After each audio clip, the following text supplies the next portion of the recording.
Sebelum kita mulai perkuliahan pada kali ini, teman-teman jangan lupa untuk klik like, subscribe, dan komen sebagai bukti kehadiran.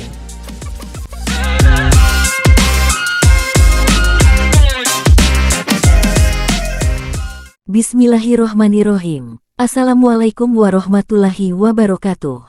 Selamat datang teman-teman di channel saya, bersama saya Puspa Novitasari.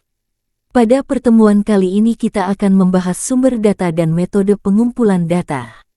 Apa yang dimaksud dengan data?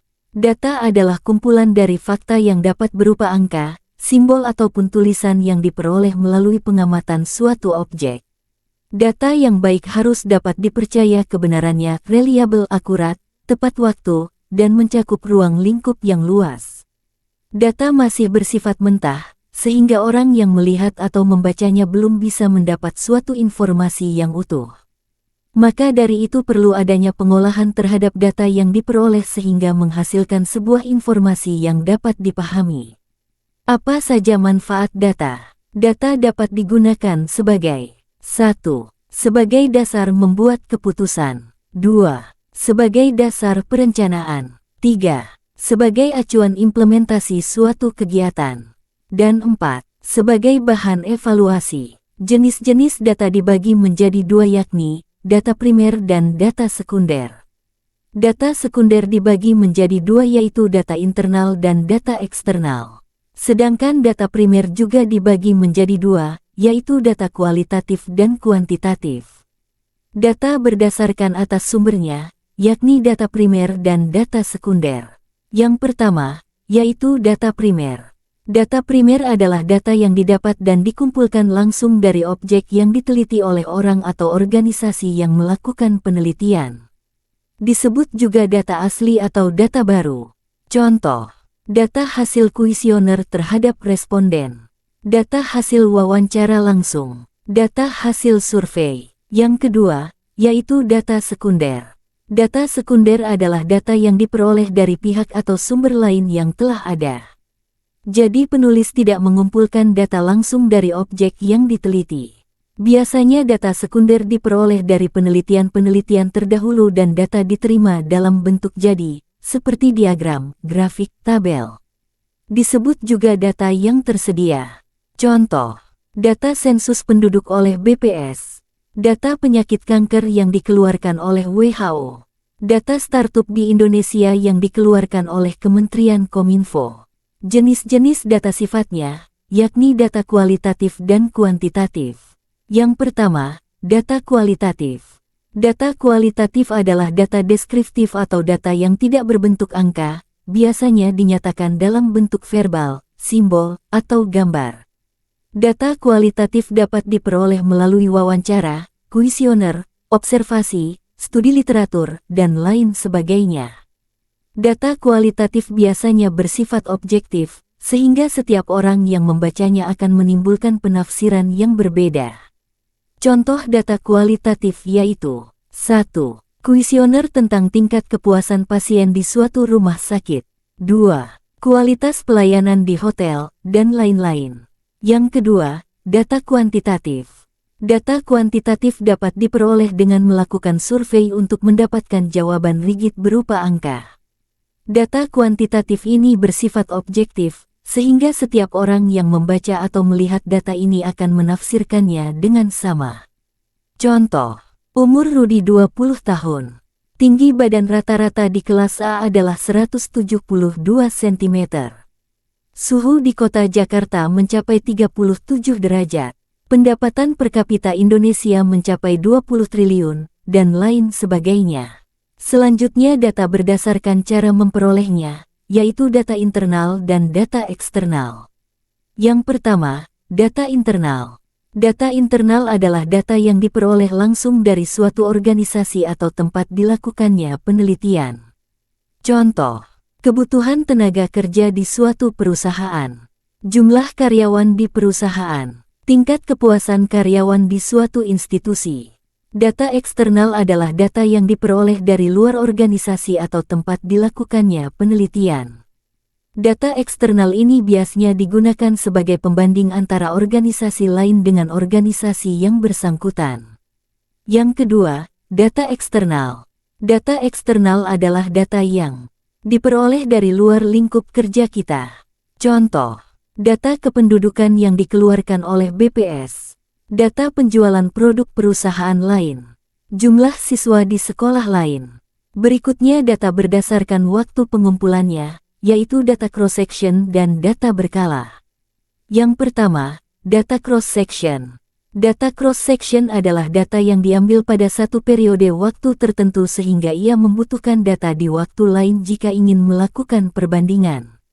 Contoh sederhana, dalam sebuah desa ada 100 kakak, dengan parameter tertentu 30%-nya dikategorikan sebagai keluarga miskin, 30%-nya itu adalah data yang dihasilkan dari data cross-section karena hanya mencakup titik waktu itu saja.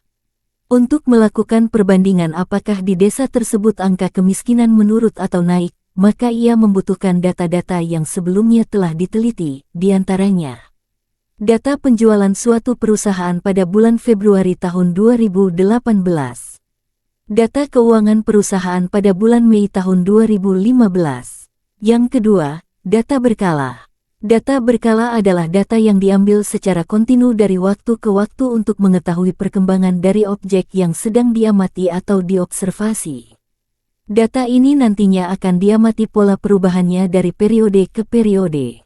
Pola perubahan ini dapat digunakan untuk membuat perencanaan atau mengambil sebuah keputusan. Data berkala dapat diambil setiap hari, minggu, bulan, triwulan, atau setiap tahun. Contohnya, data impor beras Indonesia tahun-tahun 2010 sampai tahun 2020.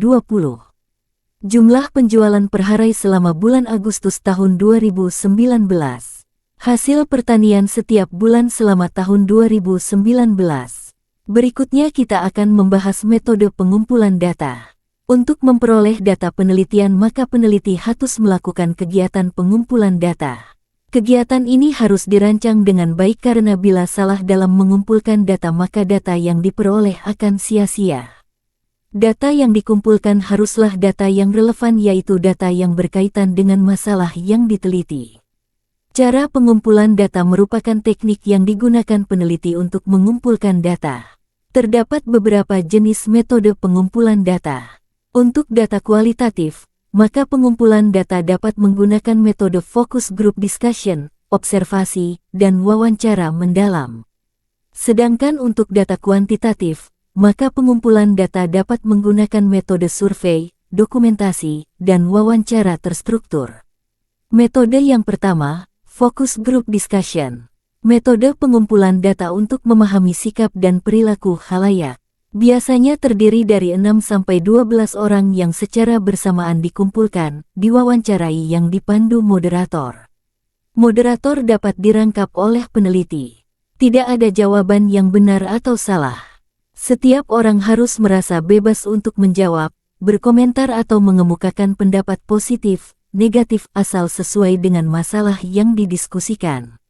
Semua perbincangan dan interaksi harus terekam dengan baik. Diskusi harus berjalan dalam suasana informal di mana peserta dapat memberikan komentar walau tidak ditanya.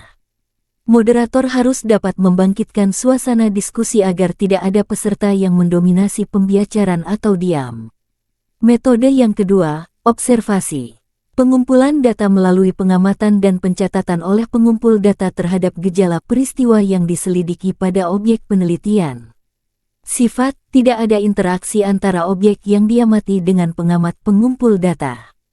Contoh, observasi tentang jumlah wajib pajak di Kota Bandung, untuk menganalisis tingkat pendapatan pajak di Kota Bandung. Observasi tentang jumlah dosen akuntansi yang sudah memiliki gelar AK, untuk menganalisis minat dosen untuk mengikuti profesi AK di Unikom. Observasi tentang jumlah auditor internal untuk menentukan konsistensi pelaporan keuangan di berbagai perusahaan.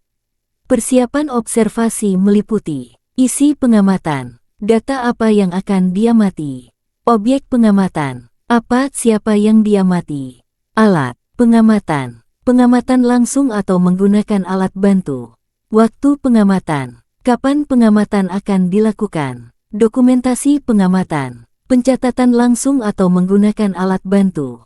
Metode yang ketiga, wawancara mendalam. Percakapan antara periset dengan informan. Teknik pengumpulan data yang digunakan untuk memperoleh informasi langsung dari sumbernya. Jumlah subjek relatif sedikit. Wawancara dilakukan dalam waktu yang lama dan berulang kali. Menyediakan detail, opini, nilai, motivasi, pengalaman, dan lain-lain. Wawancara dalam penelitian kualitatif disebut wawancara mendalam, depth interview. Wawancara dalam penelitian kuantitatif disebut wawancara terstruktur, dilengkapi daftar pernyataan terstruktur sebagai data tambahan dari kuesioner. Metode yang keempat, survei atau kuesioner. Kuesioner atau angket adalah instrumen penelitian yang berupa daftar pertanyaan tertulis yang diberikan kepada responden untuk memperoleh data atau informasi mengenai variabel yang diteliti. Metode kuesioner atau angket adalah salah satu teknik pengumpulan data yang sering digunakan dalam penelitian kuantitatif. Kuesioner memungkinkan peneliti mengumpulkan data dari responden dalam jumlah besar secara efisien, dengan biaya dan waktu yang relatif rendah. Instrumen ini terdiri dari serangkaian pertanyaan yang dirancang untuk mendapatkan informasi yang relevan dengan tujuan penelitian. Klasifikasi kuesioner berdasarkan jenis pertanyaannya meliputi 1. Kuesioner terbuka, responden diberi kebebasan untuk menjawab pertanyaan dengan kata-kata mereka sendiri. Contoh, bagaimana pendapat Anda tentang kualitas layanan di bank ini? Apa yang Anda ketahui tentang produk unggulan di bank ini? 2. Kuesioner tertutup, responden hanya memilih jawaban yang telah disediakan oleh peneliti. Contoh, seberapa puas Anda dengan layanan kami? Responden diminta untuk memilih sangat puas, puas, tidak puas, atau sangat tidak puas. Kelebihan metode survei. Biaya relatif murah. Pengumpulan data mudah, walaupun responden terpencar. Sangat sesuai untuk jumlah sampel di atas 1000. Walau sampel besar, dapat dilaksanakan secara serempak. Hemat waktu. Kelemahan metode survei. Terbatas pada responden yang bisa membaca dan menulis. Memerlukan uji coba dan merevisi kuesioner tersebut. Peneliti terlalu banyak tergantung atau membutuhkan kerjasama dengan responden. Metode yang kelima, dokumentasi. Instrumen pengumpulan data yang sering digunakan untuk melengkapi data pada teknik pengumpulan data yang lain seperti observasi, kuesioner atau wawancara. Tujuannya untuk mendapatkan informasi yang mendukung analisis dan interpretasi data. Dokumen publik misalnya berita surat kabar, transkrip acara televisi, laporan polisi dan lain-lain. Dokumen privat misalnya memo, surat pribadi, catatan telepon, buku harian, dan lain-lain. Kelebihan metode dokumentasi. Sumber data yang ada dan siap digunakan. Data berupa informasi faktual dan historis. Tidak mengganggu subjek penelitian, mengungkap perspektif lain atau detail tambahan. Biaya rendah.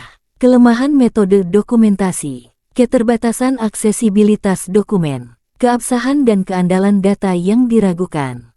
Konteks informasi yang terbatas. Keterbatasan data terkini. Kesulitan dalam menganalisis data yang tidak terstruktur. Metode yang keenam, wawancara terstruktur. Wawancara terstruktur adalah metode pengumpulan data kualitatif yang melibatkan serangkaian pertanyaan yang telah direncanakan sebelumnya dan diajukan secara sistematis kepada responden. Dalam wawancara ini, semua responden mendapatkan pertanyaan yang sama dalam urutan yang sama, sehingga memungkinkan untuk perbandingan data yang lebih mudah. Wawancara dalam penelitian kualitatif disebut wawancara mendalam, depth interview. Wawancara dalam penelitian kuantitatif disebut wawancara terstruktur, dilengkapi daftar pernyataan terstruktur sebagai data tambahan dari kuesioner. Keuntungan wawancara terstruktur. Konsistensi, setiap responden dijadikan sebagai subjek penelitian yang sama, sehingga hasil lebih konsisten. Mudah untuk dianalisis, data yang diperoleh bisa dengan mudah dianalisis secara kuantitatif jika diperlukan. Efisiensi waktu, wawancara dapat dilakukan dalam waktu yang relatif singkat karena tidak ada diskusi yang mendalam. Kelemahan wawancara terstruktur. Keterbatasan respons, responden tidak memiliki kebebasan untuk menjelaskan atau memberikan informasi tambahan yang mungkin relevan. Kurangnya fleksibilitas, peneliti tidak dapat menyesuaikan pertanyaan berdasarkan tanggapan responden. Kemungkinan mengabaikan nuansa, dapat mengabaikan konteks sosial dan budaya yang lebih dalam yang mungkin muncul dalam wawancara tidak terstruktur. Berikutnya kita akan membahas instrumen penelitian kuantitatif. Untuk metode pengumpulan data survei, maka bentuk instrumennya seperti 1.